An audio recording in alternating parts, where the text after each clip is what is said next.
The word celibacy does not describe or is not the translation for brahmacharya.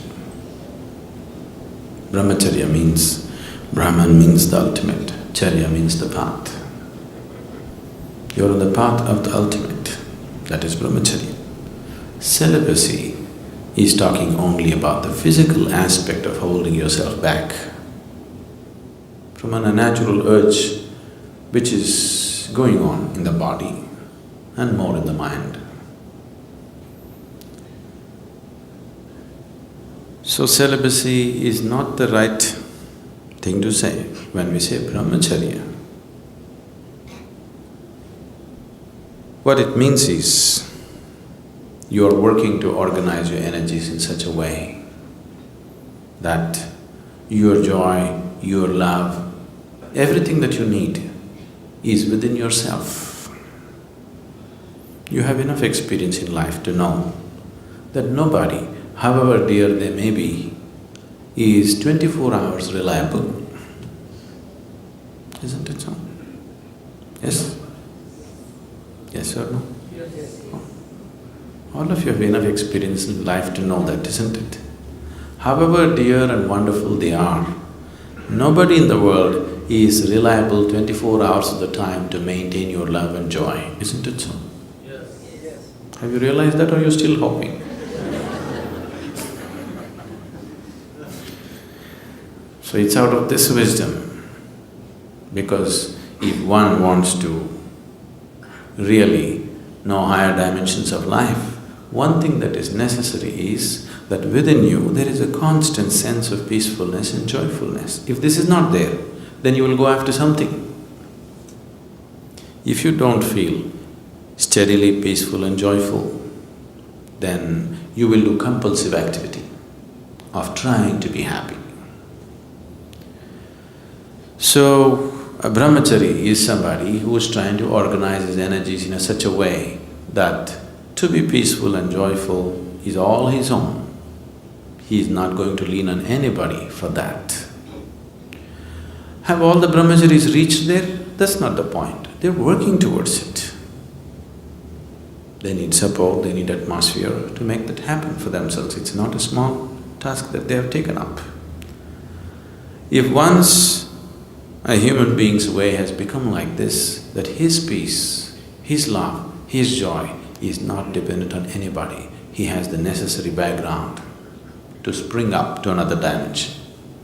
If this is not there, he will naturally get entangled in compulsive activity. So brahmacharya on one level fundamentally means to move from being a compulsive human being to a conscious human being. You may decorate your compulsiveness with all kinds of romance around it, but do you see it's a compulsive behavior? Yes? It is not a conscious behavior.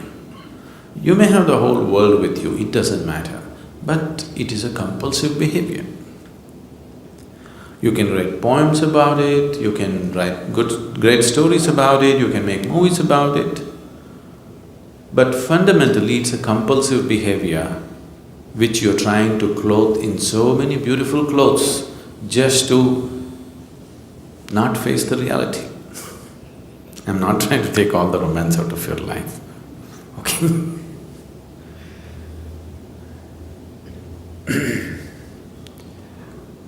Once someone understands that if I'm involved in compulsive activity, I will never go where I want to go. Isn't it so? Yes? If one is compulsive in his life, there is no question of he having a goal to reach or attaining a certain state or whatever. Compulsiveness means a very deep sense of slavery, isn't it? So one who has realized this naturally seeks to become conscious. So it is from this understanding that we said, if you really wanting to make a journey, you should drop your compulsiveness and bring consciousness to every aspect of your life. So that is brahmacharya. Celibacy is an ugly word because without the necessary understanding nor necessary sadhana nor energy, you just trying to hold yourself back, then you will suffer. If your energies were organized in such a way that all the time you're high, really high within yourself, you won't lean on anybody for these things, isn't it?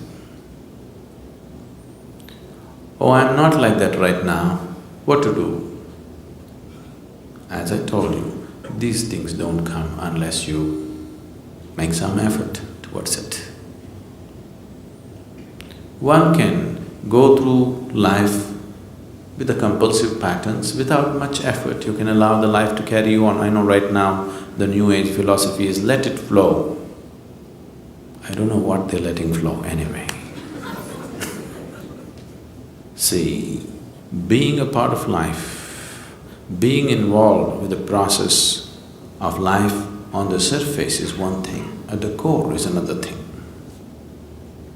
Nature is on two different levels. One aspect of nature knows nothing other than self-preservation and procreation. This is the surface of nature. Your own nature if you take the nature of this body, it knows only self-preservation and procreation. It doesn't know anything else. So if you go by your physical nature, naturally this is all that you will do. Survival and procreation. Eating, sleeping, reproducing, dying, that's all that will happen if you go by the ways of the body. But at the same time, there is another nature within you which is longing to expand. If you give it the whole existence, it'll gobble up and still be hungry. Yes? Do you have that or not? If you feed the whole existence to this one, it'll gobble up everything and still be hungry for more. So there is another dimension of nature within you which wants to expand in an unbounded way. Which one do you give into is subject to who you are. If you give into the physical nature, all you will know is just this. If you give in to the inner nature, which wants to become boundless, then the life is different.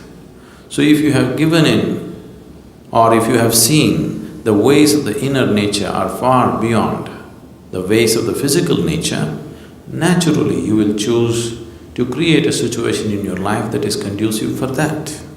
It is from this understanding that brahmacharya or sannyasa became a part of spiritual process. Celibacy is a Western idea that is just to imitate the yogis of the past. All these things have been picked up at random by people. If you are not aware of this, even 6,000 to 8,000 years ago, Indian yogis traveled all over Europe and Arabia. They established many things. Even when the Phoenicians were building things in Arabia, they were setting up their empire. Even then, the Indian architects, the Indian sculptors, the Indian elephants and the Indian yogis went. That's almost 5,000 to 6,000 years ago. If a team of elephants, laborers, sculptors, architects and yogis have to be there must have been a much longer association before that, isn't it? Suddenly one team won't end up there in those days. So wherever they went, they did create some awareness of what is the significance of their way of life. So people picked this up at random without the necessary understanding. That is how celibacy became a part of other cultures. What came from a very deep understanding, just the surface of it they took. That'll happen everywhere. See the yoga, right now yoga means just twisting your body, just the surface.